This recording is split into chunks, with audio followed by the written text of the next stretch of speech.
Let's get started. My name is Robert Danhai, and today I'm going to take you on an adventure through Southeast Asia.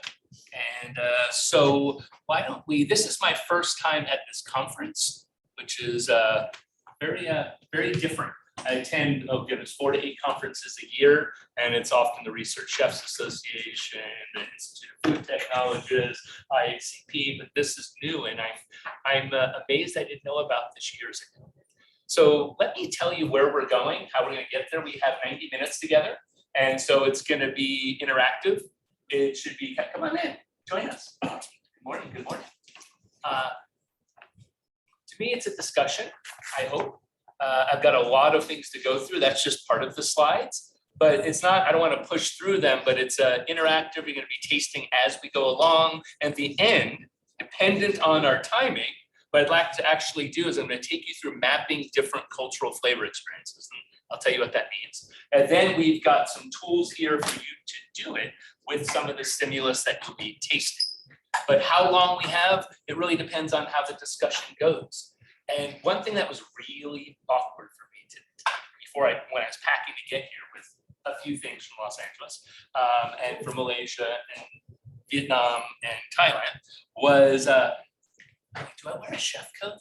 Because I always do. It's just my default as a chef for 30 some odd years.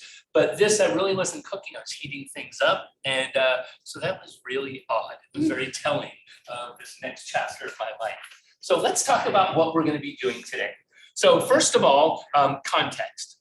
To me, that's one of the main themes of what we're doing is the context of flavor within some specific culture. And because it's what I live and breathe, we're going to use Southeast Asia as the model, as the tastings, but this could be applied to almost anything.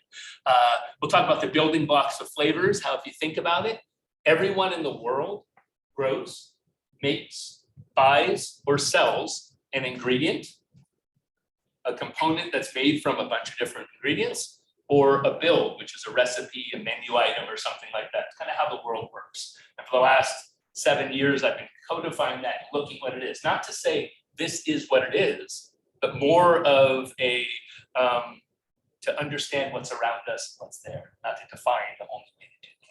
We're going to talk about cultural maps and models. I'll show you things that I started 20 years ago when I was teaching full-time to how they've evolved, especially in the last year. I just started as a master's degree student here at the school at BU.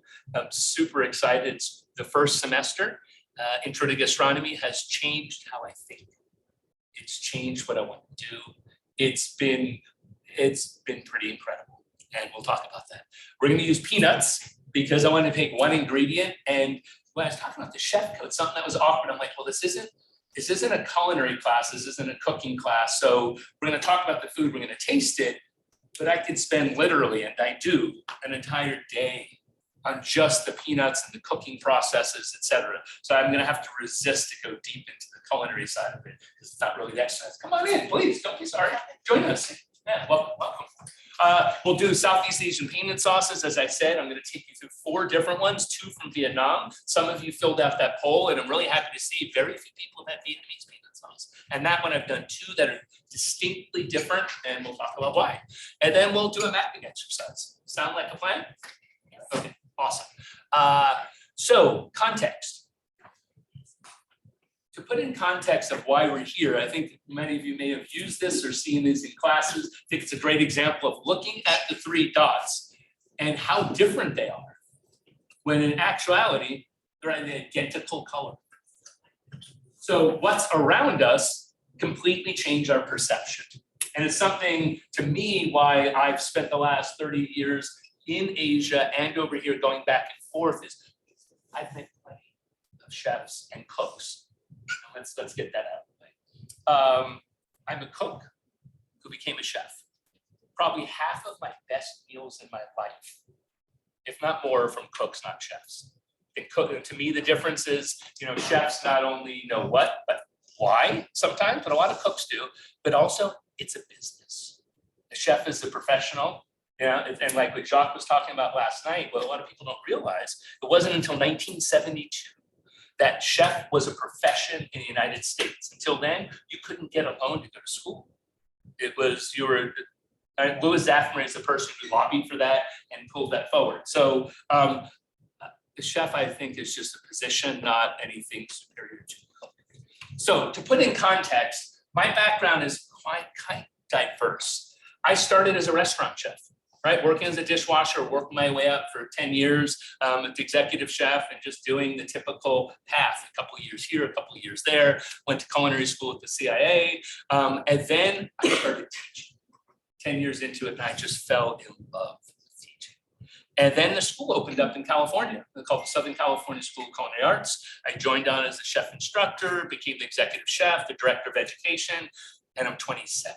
And I'm like, okay, I should be doing this at this age. So I went to go be the small fish again. I think it's always good to step back in your career, then move back up, step back, move back up. I went to go teach at the CIA. And so teaching, and that's where I did my first, my bachelor's in education.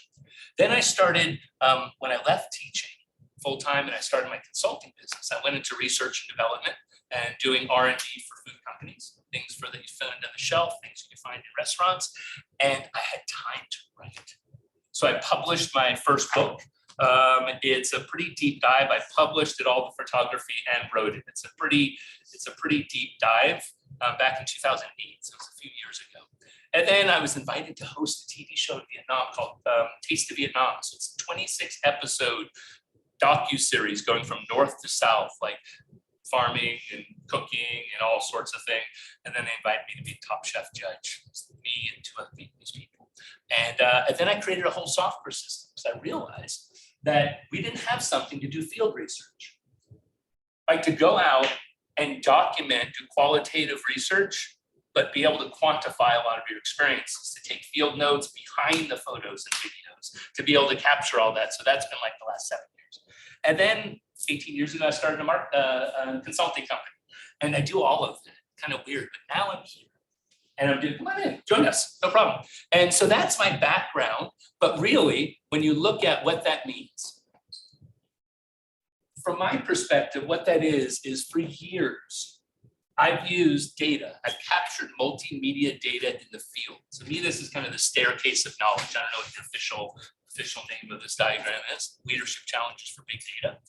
But to me, for years, I found the best way to capture and share knowledge was to use photos and videos and there's only 4 types of text in the world, right? Text, audio, photos, and videos.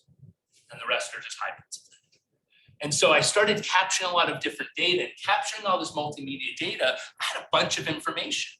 And that information became my knowledge base. And that knowledge base, I began to transfer that knowledge, share with people, and teach, and take people on culinary tours and all that. And then I felt that, we gained some intelligence, and with that intelligence, I got insights of, oh, that peanut sauce is different than that because of that. And then hopefully I've gained a little bit of wisdom. And so now my role in this world is to curate these cultures of Southeast Asia and capture their wisdom and pull it down into data. And that's why I created that software, because I think we can go both ways, capture and transfer knowledge more efficiently using technology. It's simple as that. That's a whole nother presentation. At the end, I'll give you a link. It's what I did for my project for class. So Dr. Matheny, who was my instructor for the first class that I had here, is, by the way, do you see the little screen, or can you read the whole thing? Is there something in your way, like in mine? There's some stuff in the way. There is that little, this thing? Yeah. Okay, let's drop that there. And the little bar. Thank you for there we go. It's there. Let's pull that. You gotta hit that green arrow. There we go, right on, thank you. Well, thank you, appreciate it. So I thought, and Karen is so different from myself, right, in class, and she's an awesome instructor, and I learned so much. She changed the way I think. I think that's the best synonym for education, is change. And but even herself looks back at different, there's material entities, and looking at tangible and intangible culinary heritage, and being able to pull those things together. The challenge that I have found, the thing that I have found is that I lost my train of thought.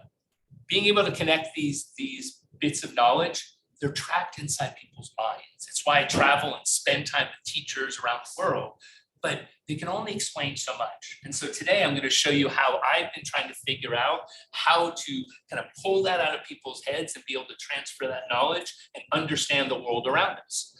So talking about the world around us, I didn't know this word ontology until 7 years ago. I was at a conference at the CIA that they were co-hosting with MIT, and Dr. Matthew Lang, who is running an institute called IC Foods, talks about ontology.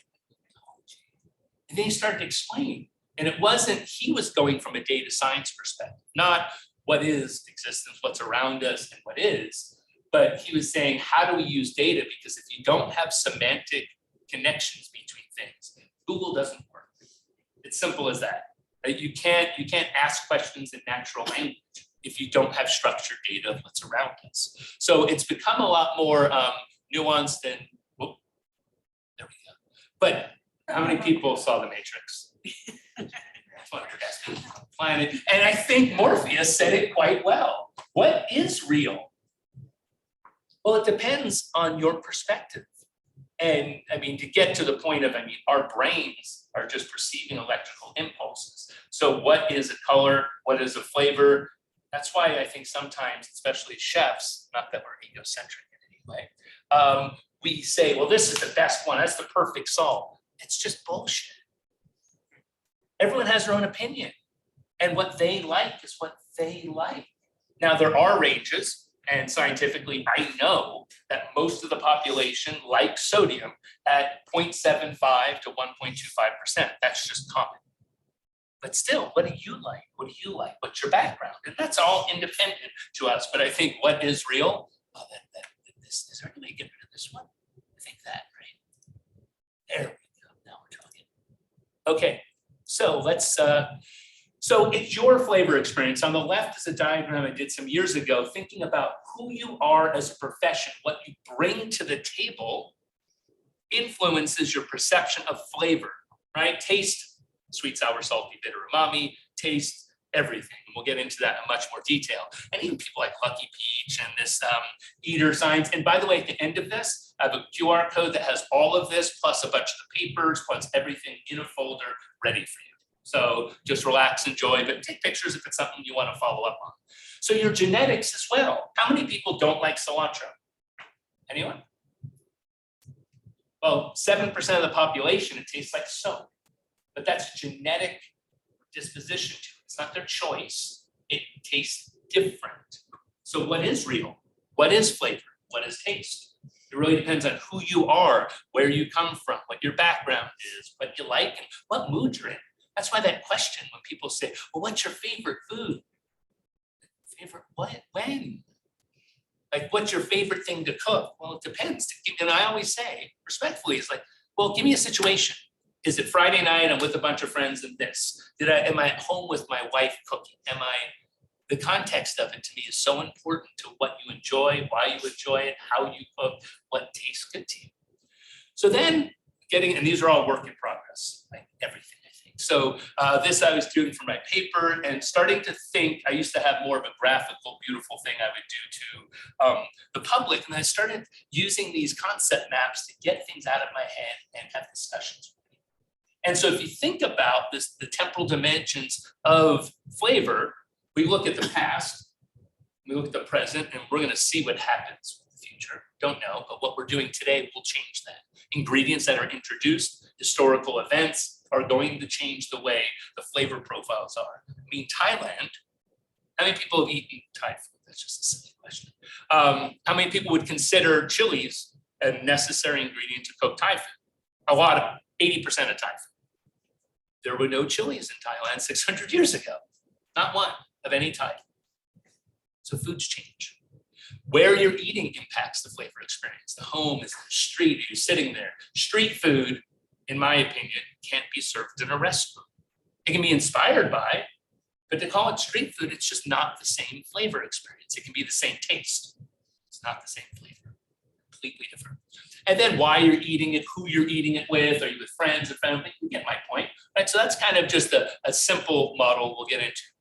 So ontology, the way that I'm using this word, because words are defined by those that use them in the discourse, is really about, let's talk about a dictionary. Dictionary, words and definitions, everything. Then we have a lexicon, words, definitions within a domain. But then you have an ontology, words, definitions within a domain and contextual relationships. So if this, then that. And that's why Boolean algebra, what you're using on Google and not that type of, that's actually algebra you can calculate. Because if you think about recipes are kind of algorithms. And I'm not trying to make food data, but I'm trying to understand it. There's also like my wife, who I love like no one on the planet. I'm married 31 years. She brought me to Asia for the first time 33 years ago. She's from Malaysia. I met her in LA. She cooks way better than I do. She's twice as slow moving, but she's twice as fast in getting things done. She doesn't think about why or data. She just cooks. And I love that. So I'm not trying to say that we need to analyze everything, but sometimes to understand. It's enjoyable. That's kind of what we're here today. So here's a diagram I discovered. My next chapter is going to be building the ontology for culinary heritage. There's been a lot of work on cultural heritage and looking at what is cultural heritage from music to food. And I'm speaking to experts, and then we didn't have time to get introductions. But you get it, right? All these different things come together in culture. But what I've seen in the papers published, the books written, and the discussions, no one's taken the time yet, which I hope to work with a lot of you on this. This isn't a single effort, to take what is culinary heritage when we look back. We're going to get into that.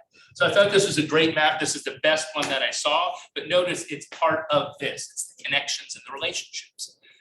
So ontology. Ontology has been used extensively, especially for the medical industry. Because in order to communicate, this is really important, across multiple languages, we need to have common definitions, because then you can translate, not just interpret. So the medical industry, what is a heart? What does a heart do? What is it made of? It's related to this system. It does this, does that. That's been mapped out for years. And so you can get an education, you can communicate with doctors all over the world. Food On is one of the leading folks doing the food ontology.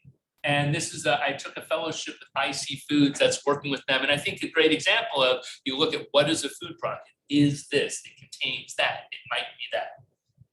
And really understanding food from farm to fork will enable us to ask questions in natural language of what's happening, how we can substitute if there's a drought here, what can we do with this? So Food On is one example. And you can look at ontology. There's software to do this, of course. You can do it by hand, which we'll do today. On the left, what's an egg ontology? Well, what are the types of eggs? Where do they come from? So it's how you think, but you just do it naturally. Then there's a wine ontology to understand how wine is made, or even happens, and how it gets turned into something. It's what we do intuitively, but there are ways to map this, and I'll show you some more examples. Now, this is part of an ecosystem. There's a movement globally to actually ontologize the different anatomy, all the different foods, et cetera, so we can understand a little bit more about what's around us and how they are. So they're not living independently. So when I was teaching, I had to figure a way to communicate the cuisine, a culture, within a class. And you had 2 days to teach Thai food. How do you, it's thousands of years of history. So you have to select some things. So I started coming up with, now I guess, are kind of data models. And this was the foundation of the book, but this was what I was doing for teaching. First, where are you? What's the geography? History, what happened? Right? And keep in mind, this is one way to look at it. In this, at the end of the session, we can come up with 20 other ways to do this. But I'd love to hear anyone say, you forgot, or that doesn't make sense, and call me. I'd love to hear it, sincerely. So there's a history, there's an ethnic diversity, culinary etiquette, prevailing flavors, which are things that come, flavor profiles that are often used to oversimplify cuisine. Oh, what's Thai food? Oh, coconut milk and lemongrass and galanga and kaffir lime juice. That's a list of ingredients. That's not a cuisine. So this is the way that I started understanding it, and then modeling that out, and then writing in that as the organization and the structure of it, right? And in Thailand, it's never been colonized. It's mostly Buddhist. It's in this region. So it's some generalities to it. Make sense? What are you thinking so far? Any questions, comments? Going too fast, too slow? Pretty sophisticated audience, so. Question? Yeah. Okay, so you made the statement that ingredients and those you haven't received. Yep. And no doubt it's about how we engage with the relationships. So how do you link that? You don't have to answer me now, but think about how do you link that to sustainability? That's a good question. Okay, we're gonna get to that as we go through it. Love it. So then, if you say, what's tom yum soup? To me, please join us. Any recipe, the way that I like to understand that and say, well, first there's the ingredients, what you start with. Then there's the techniques, and then there's the preparation. Question, comment? So I, as you know, I come from a nutrition and anthropology background, so I'm thinking, what are the nourishment aspect in which this connects to nourishing the whole person. And Thank you for the setup. Nourishment, because to me, what really upsets me was when people just talk about nutrition. oh, but I don't do that. I know, that's why earlier when I said it was so great to have you in our class, right? Because to me, nourishment nourishes your mind, body, and soul. Right. And so to me, that is, as we'll get further into this, the context of it is what nourishes you. It's what connects us. It's how we can communicate, not having to analyze, just sit down and eat some food. And then I would also think about a certain kind of rice, sort of aromatic rice in these contexts, in a certain ratio to these wonderful additional elements. 100%. And let's take rice as an example, right? In rice, let's say jasmine rice, Thai homale, which they're known for, has a beautiful jasmine fragrance. There's no jasmine. It has something called acetylpyrrolene. That compound that makes it smell so lovely is the exact compound in the pandan, the green screw pine leaf. It's like, oh, and it's the same compound that's in popcorn. That's why they all smell warm and lovely and make you feel comfortable. So yeah, and rice is, it's the staff of life, it all comes together. So looking at like tom yum, I started first with these maps like this, and then I started using mind maps. Because like, what is tom yum? And these are things that I've passed through literally hundreds of Thai cooks and chefs, saying, well, what are the basic building blocks? What would we all agree? Because there's a lot of right ways to make something. And I'm going to show you an example of peanut sauce, but this isn't the peanut sauce. That's ludicrous. It's just one example. So this is one way to map it. And then when I met Matthew at IC Foods and we started talking, he's like, well, geography, don't you mean place? Like, yeah, that's actually probably a better word than geography. Where are you? Okay, that made me think a little bit different. And they talked about time, right? So it's not history, but it's a sense of time. And started riffing on this and bringing it out. And then I went out and looked at the global schemas online that BBC, Google have, and say, what is a recipe? And every one of them, none of them, had cultural context. Which blew my mind. That's what, this was 2020. I'm like, okay, I need to attack this. This is something that I want to participate and be part of. So here's another example, a little bit more of how do you transform something? Because as chefs, as cooks, we manipulate food. Manipulate has this negative connotation, but if you think about it, we transform raw ingredients into different forms and flavors by applying heat, by applying physical mechanics, we transform things, and then we take different transformations, combine them together, and on goes the series. So this was just one example of a way of saying, how do you transform? And if you do this, well, then it impacts that. Well, if we change this, well, then that's going to react to it. Nutritionally, as part of it culturally, and so on. So, anyone? What is this? What are these? Miso, some. Doenjang, they're all soybean based, right? There's some that are tamarind. There's some are soybean based from China. There's some that are soybean based from Korea, the middle one at the top, doenjang. They're all soybeans, koji, and salt, nothing else. Look at the textures. Look at the colors. Do they taste the same? Just like milk, cheese would be another great example. Take milk and it's complex. So, and what happens traditionally, we were doing some research in Chengdu last year, the year before last, and trying to understand about doubanjiang, the one, the chili bean paste that's there, and specifically Pijian doubanjiang, because you have China, and then you have Sichuan, then you have Chengdu, this is geographically or place, then you have Pijian, it's this one little area, and in order to call Pijian doubanjiang, it needs to be made from certain chilies, it needs to be fermented for at least 2 years, there's a certain process behind it. And what was interesting when we were interviewing some people, you can see at the top is the translation. 对，这个发酵的时间就要长一些，这个颜色要深一点，它的酱香味就要越浓一些但因为不同的川菜，它适合用不同的郫县豆瓣来做菜包括我们的麻婆豆腐，包括我们的宫保鸡丁其实不是宫保鸡丁，麻婆豆腐回锅肉，麻婆豆腐一般要用4年的郫县豆瓣，而我们的回锅肉要用3年的郫县豆瓣来做。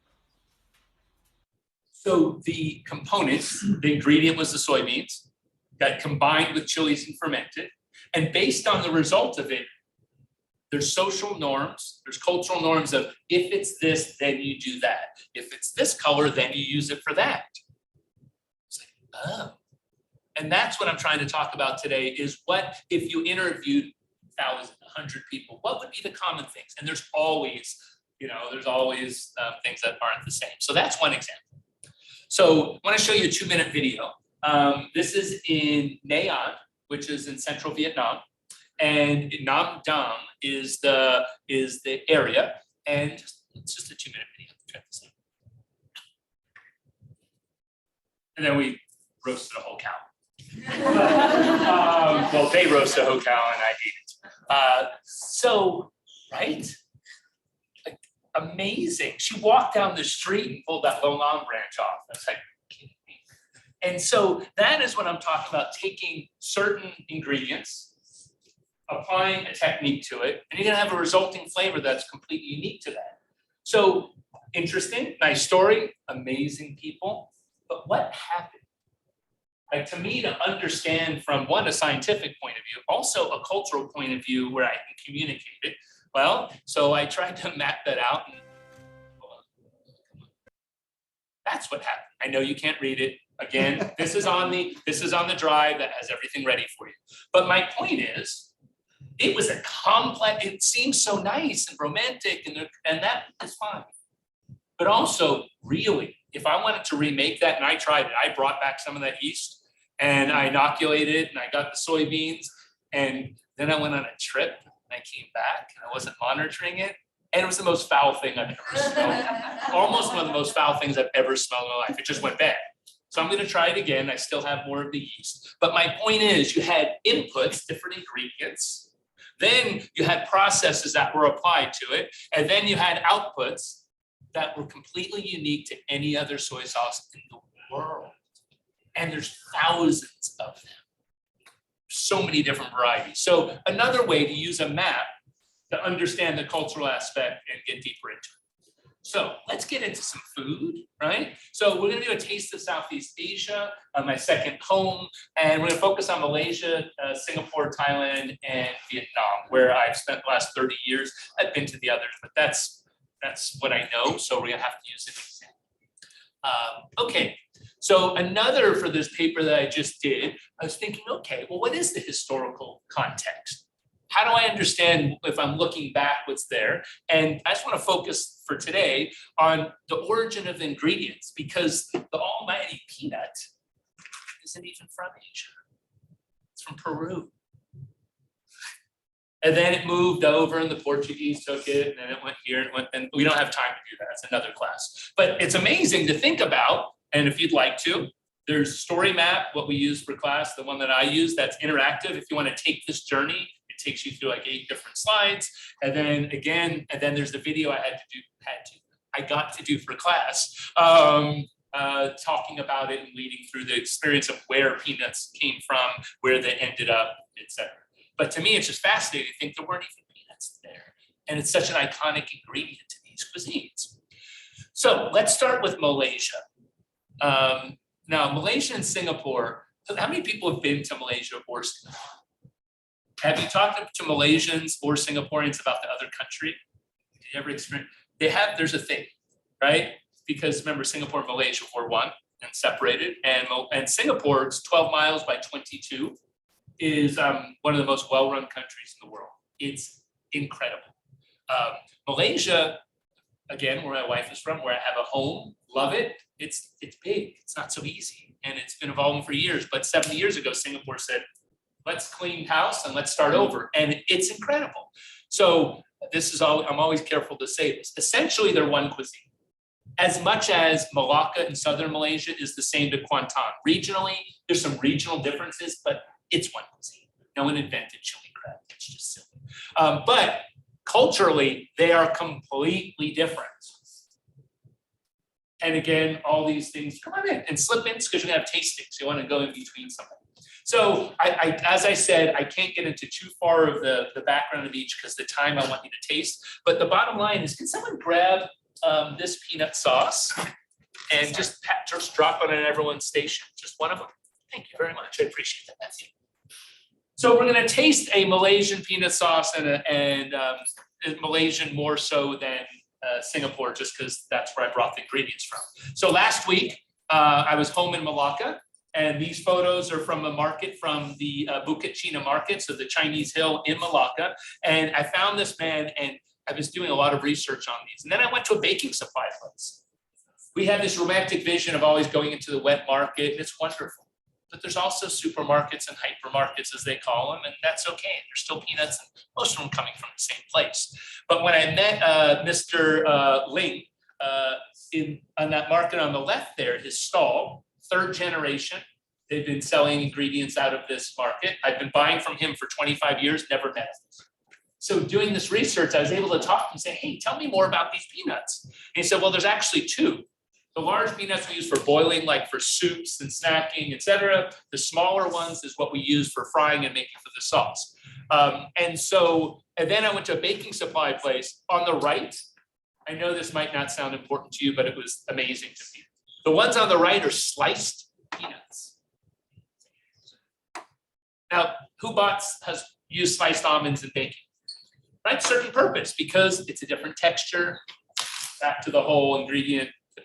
But I've never seen a sliced peanut in my life. And I'm like, wow. So I bought a couple kilos to bring home to experiment. But what we're gonna do is we're gonna taste this peanut sauce. And what is this Malaysian? And just taste it. Go for it. There's no proper way. You got some spoons, there's napkins, maybe rinse your palate if you've been having coffee. And you're gonna see there's some oil on top of that peanut sauce, like here. And there should be.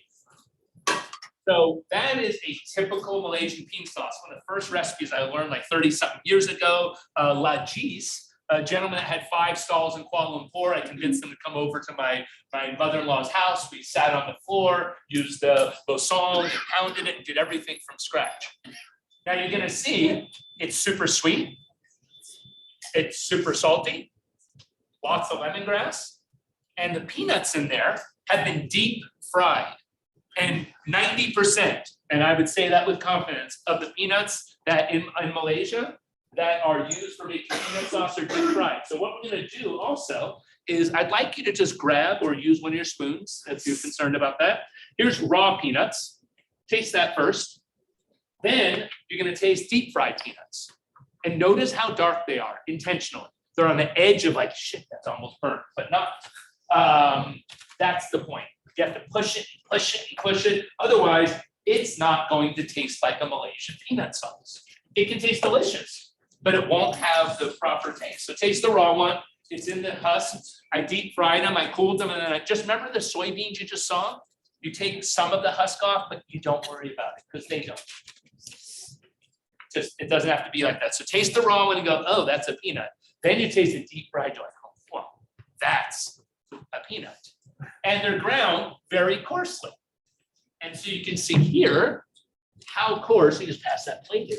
Notice how coarse those peanuts are ground. These are all the little nuances that are important to replicate a sauce within a culture. And there's the ground peanuts, and you can see how they're coarse. So just as one illustration of one, this original model, peanuts, water, lemongrass, and dried shrimp. Oh shit, sorry. I should have said that ahead of time. Hope no one's allergic. I apologize. I should have brought that up earlier. Not funny. Yeah, but seriously, I apologize. I should have mentioned it. So there's dried shrimp, there's fish sauce, there's shrimp paste in the next one, and fish sauce there, and obviously there's peanuts.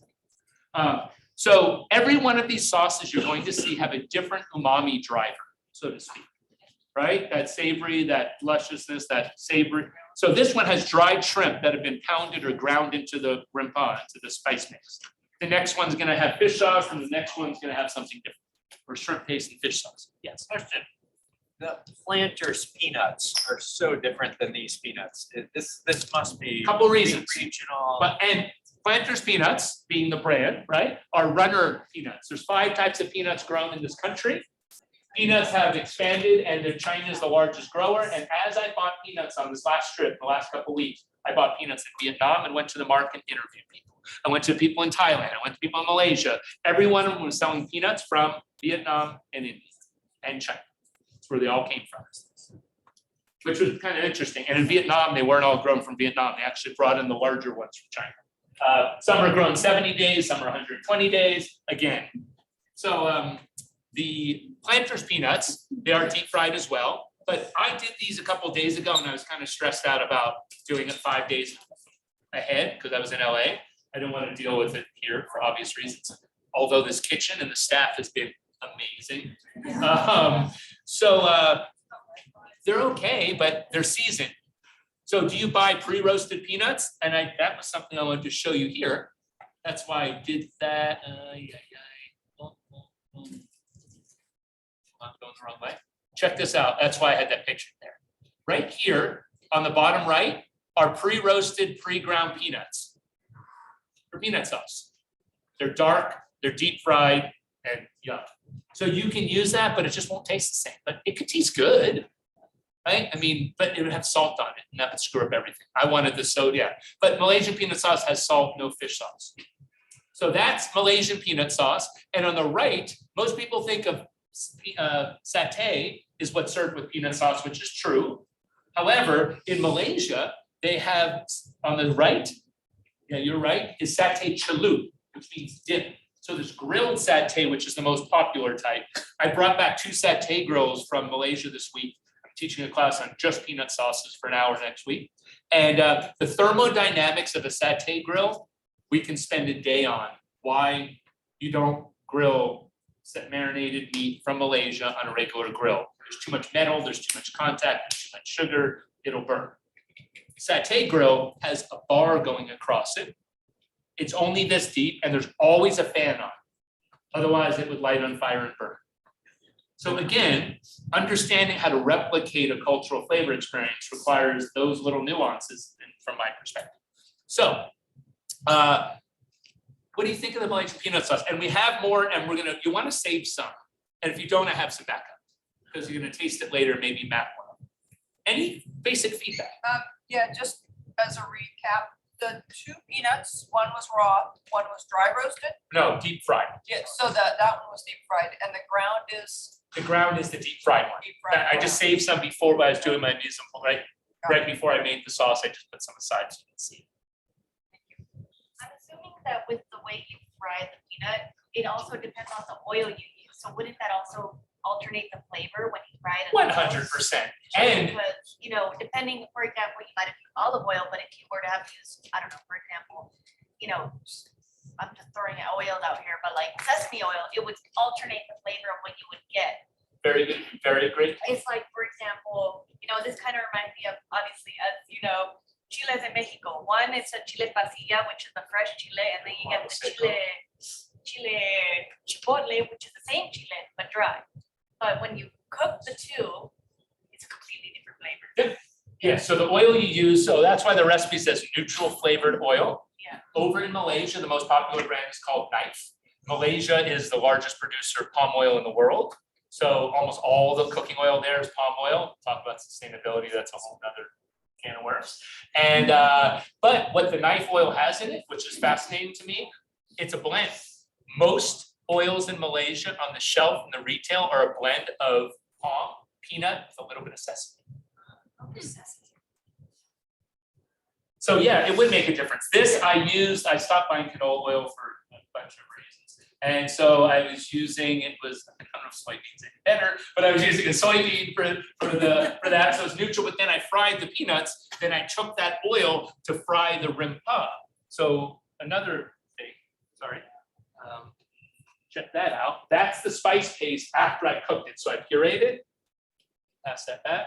And then this is the spice paste before I added the peanuts in the water and a boatload of sugar.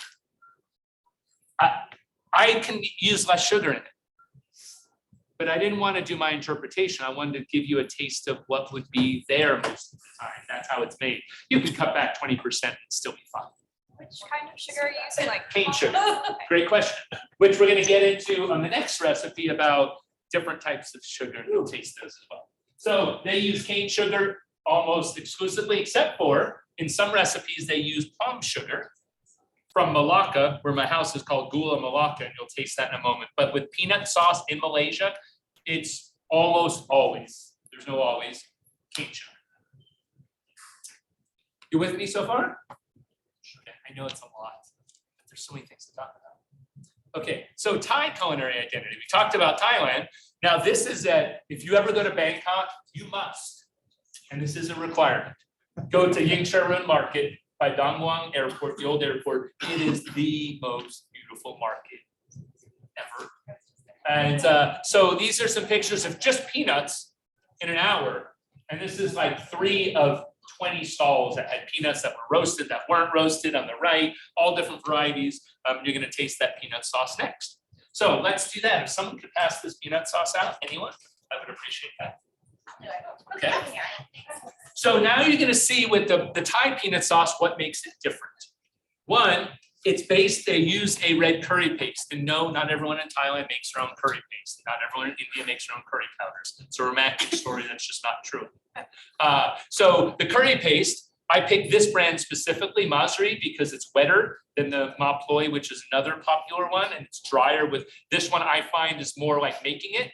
The recipe in the book to make curry paste if you want to, but then if I use the one I make, I use more because you're usually using a blender and adding water and so on. My point is, in this curry paste, it's a red curry paste, which is central Thailand.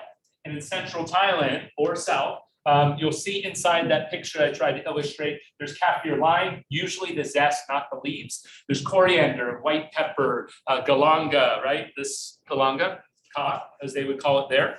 And it's made into the paste, but I bought the paste, that's okay. A lot of Thais do too. You go in the markets and there's piles of different types of curry paste. So that one is cooked very differently. One, the peanuts are dry roasted in a pan. They're not deep fried.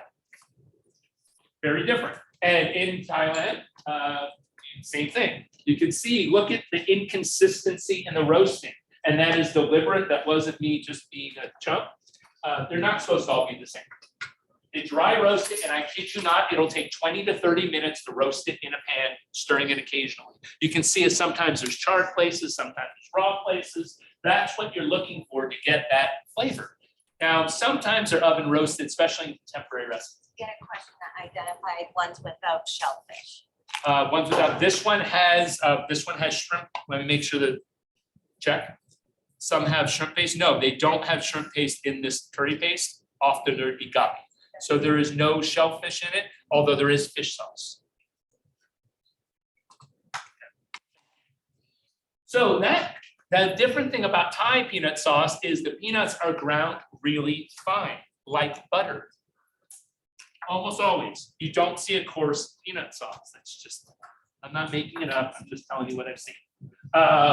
So split this in two and then pass it down. Check out those peanuts and how they're ground up. Yeah, those are ground much finer than the Malaysian ones. This sauce is cooked for like 10 minutes. The Malaysian sauce was cooked for 3 hours. You cannot serve it unless it's at least an hour. It won't taste right. So coarse, long cooking, Thai, quick cooking. It also has coconut milk. It also has tamarind. Now tamarind, this type of tamarind, Jawa, not tamarind kaping, which you might not have seen this. This is very common in Indonesia, Malaysia, right? Which is a sliced fruit, also called tamarind, but it's not the one that most of us use. And then that has lovely palm sugar. Now that palm sugar that you're gonna taste, I brought you 3. I had to cut back because there was so many. So the palm sugar that is in that recipe is this one, the wet beige one. And that I bought at the market last week in Bangkok, just kind of, it's decent palm sugar because it's soft. This one, I'm sharing with you something special. I've been saving this for 5 years in the freezer. I saved 20% still at home. Taste the difference between both of them. They're both coconut palm sugars. Really important to note that all palm trees are, right? All coconut trees are palm trees, but not all palm trees are coconut trees. So you collect the sap from the flower, you boil it down just like maple syrup. And then there's the Malaysian one just for you to taste because it's, there's that one. There's 3 of these. Yeah. So taste the lightest one that looks wet. That's the one in the sauce you're tasting. Then taste the beige one that's kind of olive brown. That is magical. You'll see the difference. And then you'll taste the Malaysian one, which you can see is completely different. All made from boiling down palm sap. So when a recipe calls for palm sugar, what do you use? Big difference. Completely change the recipe. So for that one, also the peanuts are roasted and so on. So also every recipe that I do, I call them critical culinary points. Anyone know HACCP? Going through culinary school or worked in a restaurant, right? Hazard analysis, critical control points. As you map out the cooking process or manufacturing process, there's certain things that are critical points for food safety, right? Refrigerating, defrosting, cooking, cooling. In any recipe, I believe there's other CC, it's critical culinary points. You must fry the rempah for the Malaysian sauce until it separates, the oil breaks. When you make Thai curry, when you make this peanut sauce, you always, usually, take the thick part of coconut cream, you cook it down until it separates, because coconut milk is an emulsion. So you cook down the coconut milk until it cracks, is what they call it in Thai. It cracks, and then you fry the paste in that cracked fat. You would just add oil. Why not use coconut fat? So that's another distinctive thing for the Thai curry or sauce. So what is Thai peanut sauce? So this diagram I just did for this class, and I'm like, well, satay is something that we all know. Pad Thai. Is Pad Thai a peanut sauce? There's peanuts in the sauce, there's peanuts on the side. It's a signature ingredient, maybe. And then there's Thai noodle salad. Right, in the US, put peanut sauce in something called Thai peanut salad. There's no Thai noodle salad in Thailand that I've seen, but isn't pad Thai noodle? And then at the bottom, you think about, and look at the pad Thai in the middle. This was in Lobori. I worked with this family for a week, and they're teaching me this pad Thai and a couple other dishes and the satay. And notice the peanuts getting thrown into that pad Thai. Do you see the quantity of those peanuts? So, yeah, so that's, I don't know, to me, the discussion is Penang curry, which is a southern curry in Thailand, a peanut sauce? They add ground peanuts to the red curry. Depends. From my angle, I can't see the quantity of the peanuts. Is that a lot or a little? In the pad Thai? I can't see. The angle isn't right. It's there's probably about 20% of the total mass is peanuts. Yeah, so it's a lot. And I have a recipe you can look at. You actually have it in your folder. So then you have masamang curry. Who's had masamang curry? Always peanuts. A fair amount of them. Whole. Is it a peanut sauce? Yeah, don't know. It's kind of interesting. So now let's talk about Vietnam. And we're going to taste the Vietnamese peanut sauces. So if someone can come up and grab this peanut sauce. This one, notice there's 3 parts to it. There's the peanut sauce. These are the peanuts in Vietnam last week, or 2 weeks ago, I guess now.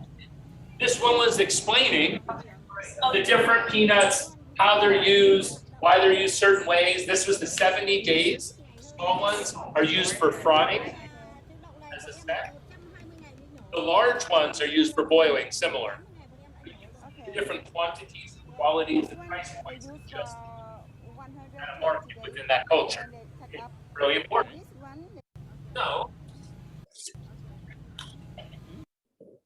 So what is a Vietnamese peanut sauce? This Vietnamese peanut sauce is the typical one that's served with a salad roll.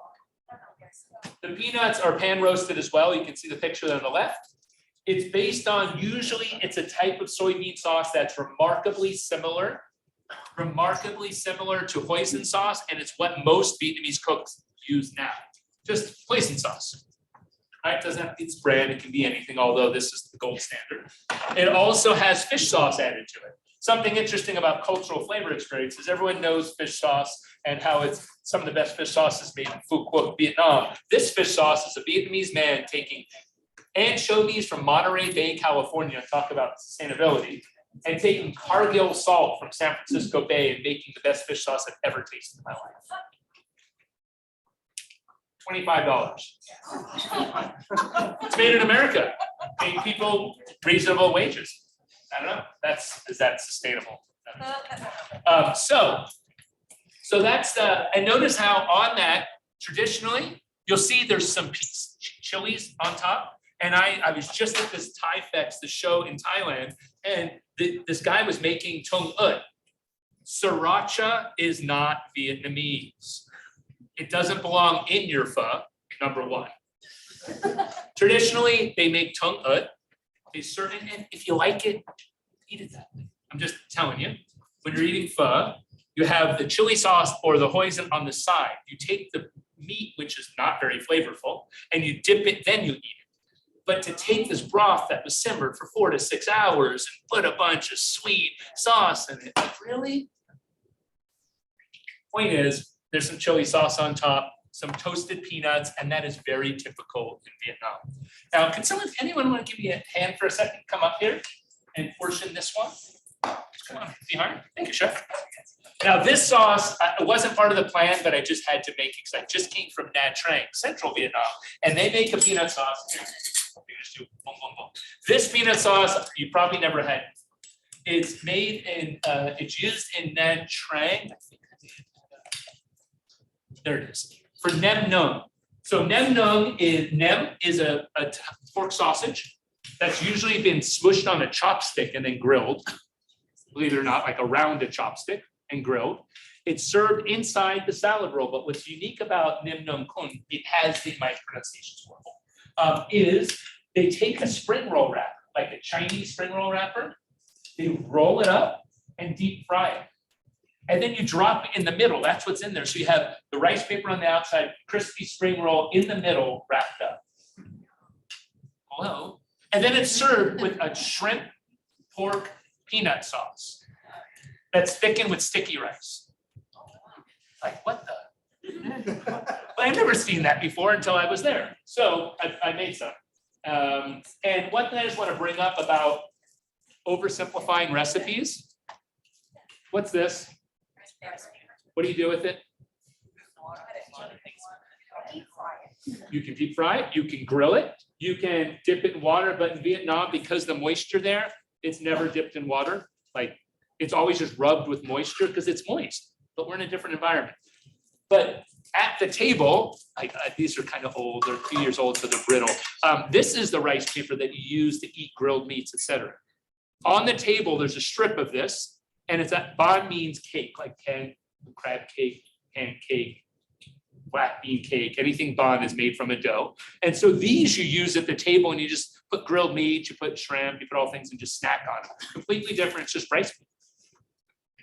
Kind of wild. So I brought it if you want to just taste that after you're more than welcome. But as I said, they're a little brittle because it's not in your like Vietnam. So I thought this would be interesting for you to taste this peanut sauce because you never see it outside of Vietnam. There's one restaurant now in Little Saigon in Southern California that does. They do a really good job. So just saying, Vietnamese peanut sauce isn't Vietnamese peanut sauce, depending on what it's served with. So are these peanut sauces.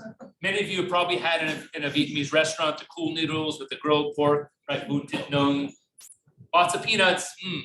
What about mi quang from central Vietnam, from the Quang Tri province? Is that peanut sauce? So all of that summarized, how do you map out what are peanut sauces? If I'm teaching a class about it, and I don't have an hour just to talk about frickin' roasting the peanuts. I mean, so this is the map that I came up for this session. What do all peanut sauces have in Southeast Asia? This is one way to characterize it. Peanuts. Well, what peanuts are they? What species? You mentioned about planters. That's a different peanut. Here you can buy Spanish peanuts are the closest ones. We call them Spanish in the market. That's what I would use for Southeast Asian cooking because that's more that's like it, right? And then the shape and the size. Did you chop it? Did you grind it? Is it a coarse paste? Is it a butter? Well, what fat did you use? You see my point. I mean, it's self-explanatory. And hence why I feel concept maps are a great way to understand cultural flavor experiences. Because to explain this and for someone to memorize it, really? This is 30 years of me thinking through it and making it, and then going through all the different recipes from a bunch of different books and saying, what are the common threads that they all have? What are the common threads of, this is the sugar, I was telling you about the palm sugar, boiling the sap down, seeding it, right? But look in that picture in the middle. Palm sugar is not just palm sugar. We oversimplify, we lose the cultural nuances and the deliciousness. So then how do you make it? Well, the first thing, remember we talked about ingredients, technique. The technique is how do you roast it? How do you cook the peanuts? How do you, I couldn't come up with a better way to say this, the method of reducing peanut size. That's just lame, I know. But did I chop it with a knife? Some of these I crushed with a mortar because it gives it that powdery on top of that peanut sauce from Vietnam. You notice how there was some crumbles, some pieces? If I chopped it with a knife, it wouldn't be the same. It wouldn't stick the same. It just wouldn't be the same. And then cooking it. How long? Do you do it in stages? So that's mapping that. Then how do you serve it? Well, there's garnish. Talk. How much? Is it served on the side? Is it mixed in? Is it? So to me, today's session was not about how do you make the peanut sauce, it's more how do you understand the way that something was made typically. I dare I use the word authentically, traditionally, right? So all these come together and then you can start linking them. If I fry it like this and I do it in 2 stages and I crack it, well, then there's going to be oil on top for Malaysia, but not for Vietnam. And you can start mapping out and go, oh, now I understand what is. So then, what about the perception of flavor? Well, first you see it, right? This isn't new, but just maybe a new way of looking at it. So looking at the color, the first thing we see, and there's a sensory scientist, Hobie Weber, blind. He helped design the iPhone texture glass, no joke. And he was doing a presentation at the RCA last year, and he talked about the 5 senses and how their importance is based on distance and perception. For instance, you can see something millions of miles away, the star. Sight is one of the most important things. You can see it all different depth. You can hear something from hundreds of miles, if not tens of miles. You can smell something from a little bit closer. Then you can feel something when it's close to you, hits you, touch you, dripping on the lip. Oh, it's oily. I get that spring roll yum. But then taste, it needs to be inside you. And so the perception of distance really impacts your perception of flavor. So to me, well, then let me map it. When I look at it, what does it look like? What's the opacity? What's the color? All of these things. For the peanut sauce, the last one, what did you think of the shrimp, peanut? And not good or bad, but what did you think? That creaminess. Creaminess, Yeah. sticky rice. That was colored with annatto oil. Any Vietnamese kitchen has 2 liquids for colorists. You know, another lame word, sounds so slight. One is annatto oil. You take annatto seeds, the little seed. It's what makes all cheddar cheese orange and what makes all butter yellow. It doesn't come out naturally like that.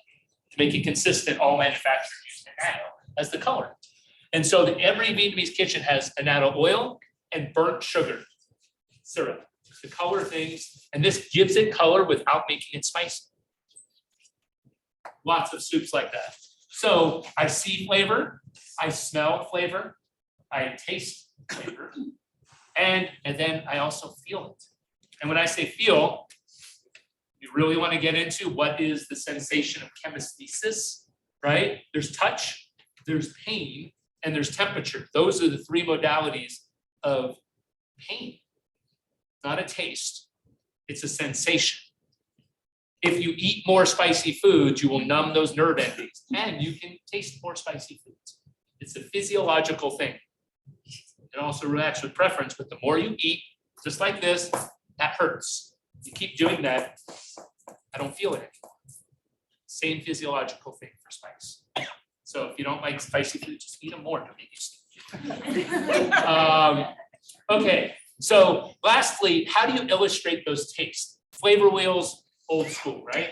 The problem with flavor wheels is they're not culturally contextual. They say this is the way you taste it, in English, of course, right? That's a whole nother thing. That's one thing that class taught me. The privilege I have, if I can be so bold, and it's a pretty white audience of people, that I am a white male that speaks English, and that privilege, that was one thing coming to the school really made, I knew this and I'm pretty open-minded and fair, but that was like, oh my goodness. Taking the course at BU's changed the way I think. It really pushed it into my face in a beautiful way to remind me of how we need to be more sensitive to other people. And one reason I'm doing this is to make it translatable into different languages, to include the Vietnamese, the Thais, the Malaysians. And if we define things together, well, then we can speak in multiple languages. That to me is one of the main missions. But I say nutty, what's nutty? Where are you? So our flavor wheels that we did for that fermented bean paste, you start in the middle, it's the four senses, right? The scent everyone sees, everyone here, well, and seriously though, generally human beings have the five senses. That's a human experience. You move out to the next one, and most people would agree that's blue. Well, that's translatable. But soon as you get to the next two outer rings, get ready. Tones, reference points, what is it? Completely unique to the cultural situation. So we've been developing flavor wheels, and you can do this digitally where it can change by click of a button. And someone else can use it, not just someone that speaks English, to understand flavor. This is the TOVN John flavor print. So we did it, this is for an American audience, and we crowdsourced this. I didn't say this is what it is. We had 100 people give us their feedback, then we normalize that data and illustrate it. So it's not my perception, it's quantifying qualitative flavor. So now, we've got 20 minutes left. We have a few options. I guess I'm the teacher, but we have a few options. Also, I brought back these sand roasted peanuts from Vietnam, my friend's house. They roast them in sand, and then they sweeten them a little bit. Taste these, just as a snack. Just figured it'd be a nice little treat. It's not something you've probably had before. They actually embed them in sand, kind of like chestnuts. They roast in stones in the streets. They fill a wok with stones, put chestnuts, and keep stirring it, because that's what conducts the heat. But what I was thinking of doing, as it shows up here, we have boards, we have, because I know you couldn't remember all that.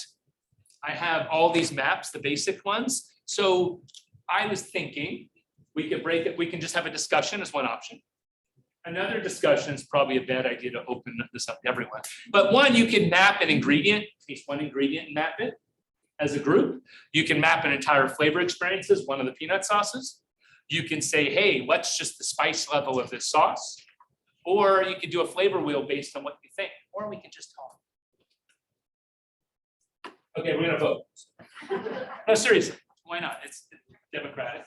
Okay, so two options. Actually break into groups and map stuff, or have a discussion about it. Because you can always map it later. All of this content, 100% is on a drive with the videos, with the maps, with that, and I'm available. There's cards here, and you can reach me. I'm happy to talk with you. Let's have a discussion. Discussion. Raise your hand for discussion. Yeah, awesome. Cool. I dig it. Okay, so that's a lot of information. And that's just peanut sauces from 4 countries. So let's open the floor for discussion, questions, debate. gaps in the research, gaps in the ways of illustrating it. I'd love to hear what you think. Yes. I have a question, I guess, about things that have kind of like a funky flavor profile. So, like, can you speak up a little bit? Yeah, okay. Funk, yeah, speak up. Oh, yeah.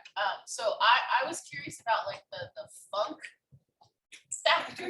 Ah, Like in the shrimp, in the fermentation, things like that. Like, is that considered a separate flavor or taste? Like umami, salt, sweet, funk. Like how is that typically defined and how are you characterized? okay, funk. Funk usually comes from fermentation. Without fermentation, we wouldn't be on the planet, right? The human race would not have survived. I think Mr. Rene Redzepi of NOMA has a great quote. He and David Chang were having some podcast, and he said there's a fine line, I'm paraphrasing. There's a fine line between rot and fermentation. And it's similar, he said, similar to like outside a bouncer at a bar. Rot is when you let anyone in, the party goes crazy. Fermentation is when you let the right places, the right people in, it just thumps. You know, and I thought it was actually kind of a good way of saying it. So funk. The word funk is generally, it's two parts. It's one, remember there's sweet, sour, salty, bitter, umami. Your tongue has fungi papilla, anywhere from 8 to 12,000 of them. They are what perceive those. It wasn't until 2002 that scientists identified the taste bud that is a receptor that the umami compounds, glutamates, nucleotides, peptides fit into and give you that sensation, right? And so there is the taste of umami, right? That term wasn't invented until 1908 by Dr. Ikeda-san, the MSG from Kelp. Again, that's a whole other class for discussion. Second, aroma. One thing that funk, a lot of it is the aroma, not the taste. So it's those two things really combined, and I think more so than some others, the funk, the aroma is a lot of it, and some things like, oh. I'm gonna get into this, and there's some things like the stinky tofu, I just don't like it. Keep trying. Just awful. Mom rook from southern Vietnam. There's just some things I keep trying and I just don't like it. It smells rotten. Yeah. But that's a personal sense who you are, you grow up with it, etc. So taste, aroma, two senses. Yes. Just thinking, thank you so much for provocative presentation. And I teach a food in the senses class. Oh. I used to teach it here and now I teach it at another place. But so I was thinking about how can I use this in my classrooms? But I was also thinking, we know that recipes change over time. And I was thinking, how might you incorporate into this, like the mapping of changing techniques or changing flavors as you have changing techniques or cultural influences? In PowerPoint, have you ever seen how you can actually break your, with a click of a button, you can break your photos into layers? I've been looking at, there's something in sensory science called the temporal dominance of sensations. You probably know the map that there's a y-axis and an x-axis on this map. And on this map, I was going to do it in the class. Obviously, there's already too much information. So on the x-axis, there's from the time you consume something, put it in your mouth, to the time you chew it, to the time you swallow it, and then the resonance time after that. Then the intensity goes here. So what we do in R&D is we map it. So we say, if this is the intensity and this is the time course, we say this ingredient comes at this level at 80%. It's subjective, but there's ways to normalize that. And then it comes up and then it fades right when I swallow. Or umami has the longest resonance time of any taste, right? And so what I've been looking at doing is why wouldn't we map each one of the senses and then stack them up and pull them apart? And I think you can do that with time as well, right? Let's say, go back in time and look at the books and go back in time. And that's why I work with like David Thompson in Thailand, one of the foremost experts in Thailand. He reads, writes, speaks Thai, and he can go back into old text. And that's why, to me, teams for doing this type of research, this isn't all me, right? Working with other people gets different inputs. And so I think looking back in time, you could actually stack them up and separate them out because you have consistent structure. That's why I so like structured data with some, it takes the fuzzy out of front end, that part. Does that help? Yeah. And let me know. I'd love to talk to you about it and figure it out together. Yeah, again, thanks for everything and organizing so much. I guess I just have like I don't know what it is. It's not quite a question, but it's more of a thought. And I'm wondering, like, as you continue this project, to sort of think about two things. One is kind of like the history of mapping as a technology and naming and archiving. And related to that, I'm still slightly, I don't quite understand why we're calling it ontologies and not genealogies. Seem to mean two different things to me, and it seems to me that you're doing genealogy. I know that there's food ontologies, and I know that that's like a thing. And Define genealogy for me, because I don't have a good grasp of that. Anyone? Yeah. My sense is that it's kind of like a philosophical methodology that traces out how things in the present come into being through historical, political. Oh, sort of I thought analysis. genealogy is actually the genes and the. And technological, yeah. So, and then my other sense was that in your mapping and in your ontology, you're assuming a particular kind of cosmology, which is that, sorry, I know I just made a lot of caveats there, but No, please. which is that the big things, the see, taste, smell, feel, are Universal? calling them human, and they might be. It's just not totally clear to me that, I know that, like, yes, we need words and language in order to sort of like attempt to name some kind of experience and so on. I'm not saying that it's problematic in and of itself. I'm saying that in pushing it forward, I would want to explore a little bit about like the politics of mapping, these kinds of things. I love it. I completely agree. And this, to me, these aren't ontologies because they don't have, all ontologies have a relationship, right? Predicate, relationship, and a subject to them. And so it's this and that equals, this is just the first step in that. Ontologies where you show the relationship and what happens between them. But you're right. It's just like there's a diagram I had, but I pulled out 10 slides yesterday. Was that maps out how food studies, when one of my first assignments is, well, what is food studies? And many of you have been through the intro to the astronomy class, right? So food studies versus cuisine versus, what was the other one? History. And I started mapping it out. And because it's completely, it's all.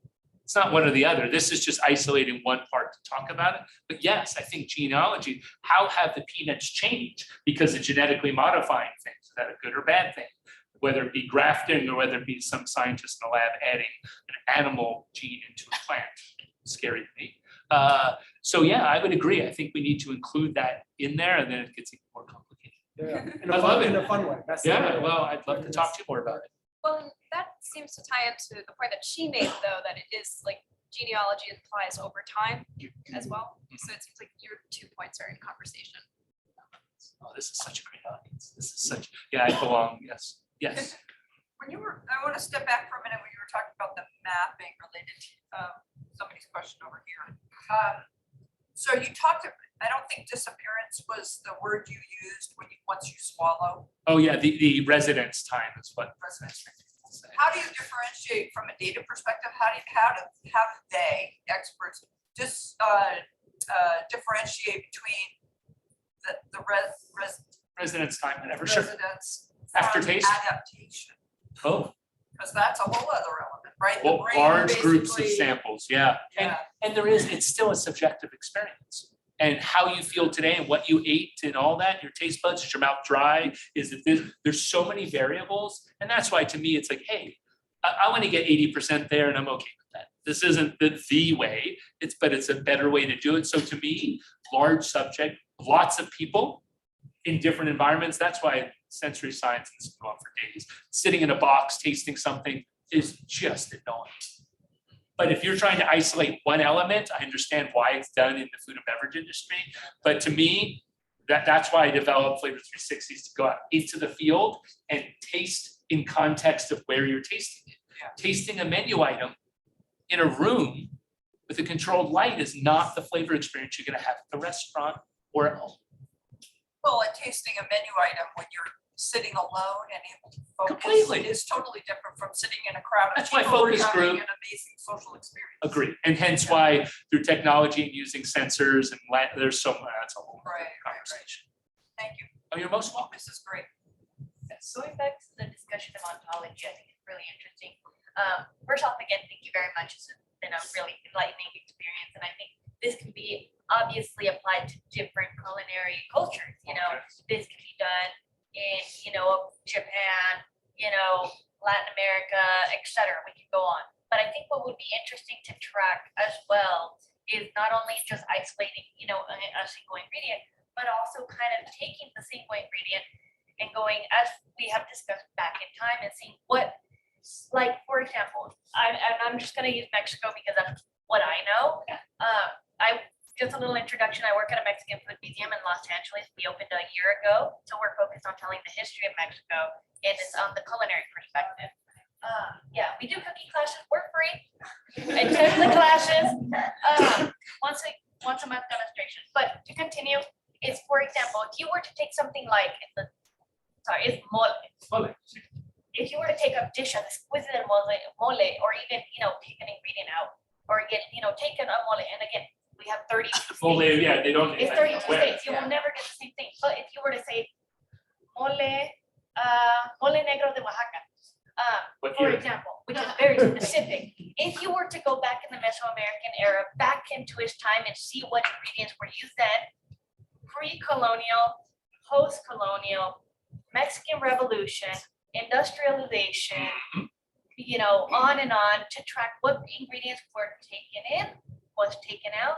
And as we saw in another discussion, I was in another class about disappearing ingredients, when ingredients don't exist anymore. Yep. Because there's different, as you have mentioned, there's peanuts with GMO, so with maize.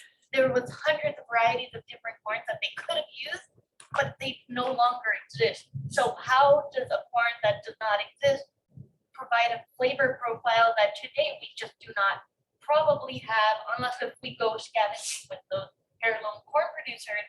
You know, it would be interesting to see what flavors we can produce and how this would also contribute to the historical context of the evolution of flavors as well. But again, given that everyone's taste buds are different, and even if you go to one grandma, you go to another grandma, they'll give you a totally different recipe. Which is lovely. Which is lovely. I love grandmas. I've worked with so many grandmas. And so I think, you know what? So I was down in Oaxaca on a trip 2 years ago, and I was down with Rick Bayless and a group of people.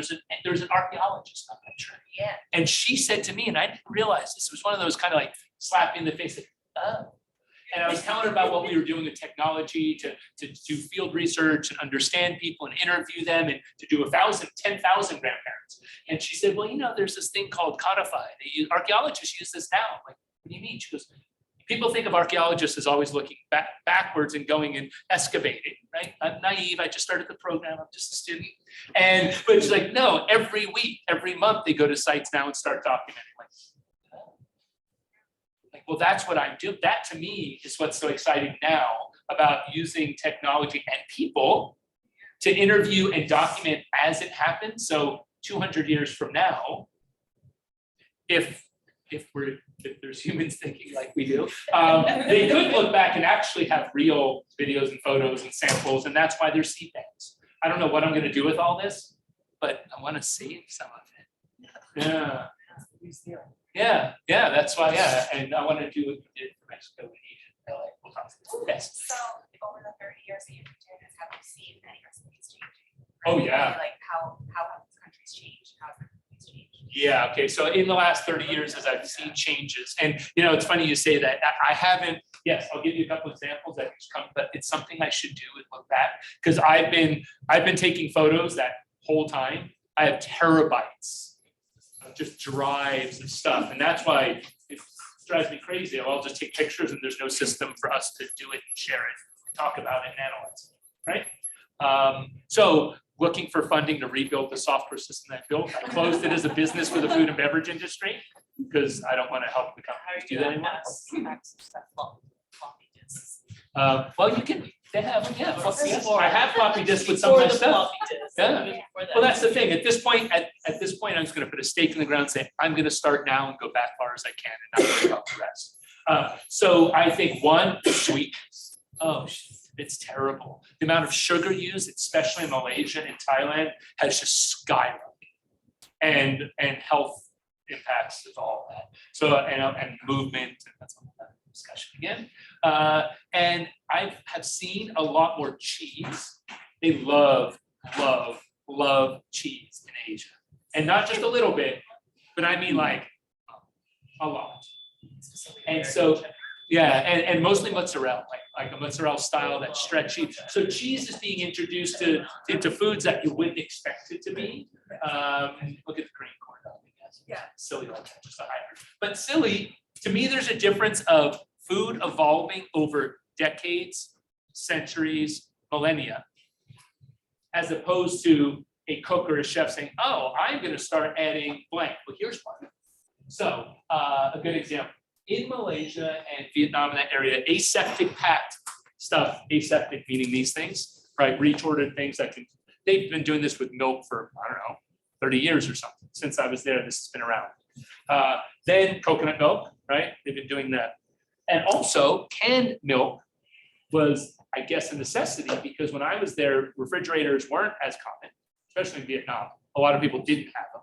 Now they do, and ovens. Thailand, they roast peanuts in the oven often now, where they never did when I started traveling there. And in coffee and tea, it used to be just the condensed milk, or right, and they use condensed milk and evaporated milk. So they have this evaporated milk in all the kopitiams, the coffee houses, and the restaurants. What started happening in Thailand for tom yum soup, and what started happening for laksa in Singapore and Malaysia, they add evaporated milk instead of coconut milk. Oh. It's actually nice. It's good. It's different. But it's like, huh. And it's shelf stable. It kind of makes sense. So evaporated milk as a replacement for coconut milk, that would be one example. To me, that would be a great article or a great paper to write. Okay, where are we? I want to respect the next class that's going to be in here. Thank you for taking the time. Thank you for being barraged with tons of information.